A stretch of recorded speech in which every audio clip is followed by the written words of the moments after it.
మేము ఇవ్వాల్సిన food pockets కానీ అవన్నీ వెళ్తున్నాయి. ఇంకా ముమ్మరం చేస్తున్నాం. ట్రాఫిక్ కూడా కంజెషన్ ఉంది, అన్ని రెగ్యులేట్ చేస్తున్నాం. చివరి ప్రాంతానికి కూడా వెళ్లాల్సిన అవసరం ఉంది. కొంతమంది పేషెంట్ కూడా ఉన్నారు, పిల్లలు ఉన్నారు, కొంతమంది ముసలోళ్ళు ఉన్నారు, వాళ్ళు కూడా తీసుకురావాలి. ఎవరు కూడా ప్యానిక్ రియాక్షన్ అవసరం లేదు.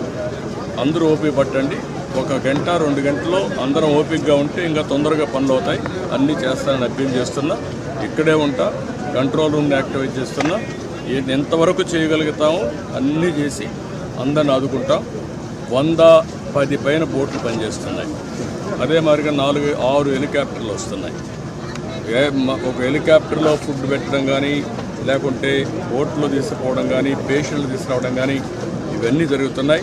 వర్షం కూడా పడతా ఉంది, అయినా కూడా ఎక్కడ ఆపరేషన్స్ ఆపం, అన్ని విధాలు.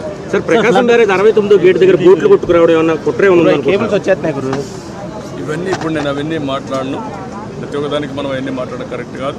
ప్రస్తుతం నా డ్యూటీ ఎట్టి పరిస్థితుల్లో కష్టాల్లో ఉండే ప్రజలను ఆదుకోవడం, వాళ్ళ ప్రాణాలు కాపాడుకోవడం, తక్షణ వాళ్ళకి కొంత సహాయం చేయడం అవసరం. అదే చేస్తాం. మనకు ఓవరాల్గా అక్కడే ఉంది 11,40,000 వాటర్ వస్తుంది. ఇది ఎప్పుడు రానంత మాట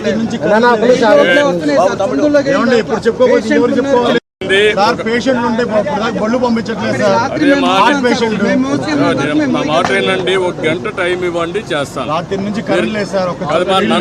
మమ్మల్ని ఇబ్బంది పెట్టి నన్ను ఒక్కడే ఇబ్బంది పెట్టినా కూడా అందరికి న్యాయం చేస్తాను. నేను విన్నానమ్మా, మీ కష్టాలు అర్థం చేసుకున్నాను, అందరిని ఇంటూనే వచ్చా. ఇప్పుడు మళ్ళా పోయి నేను అన్ని స్ట్రీమ్ లైన్ చేస్తాను, మళ్ళా వస్తాను, నేను చూసుకొని చేస్తాను. నాకు వదిలిపెట్టి నేను చేస్తాను.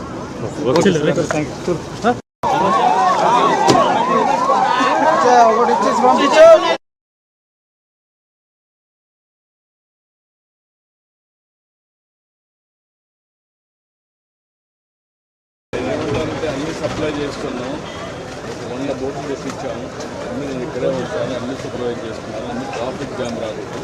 కొంచెం ఓపిక పట్టుకుని అందరం తీసుకొస్తాను. మెడిసిన్ కూడా తీసుకొస్తాను.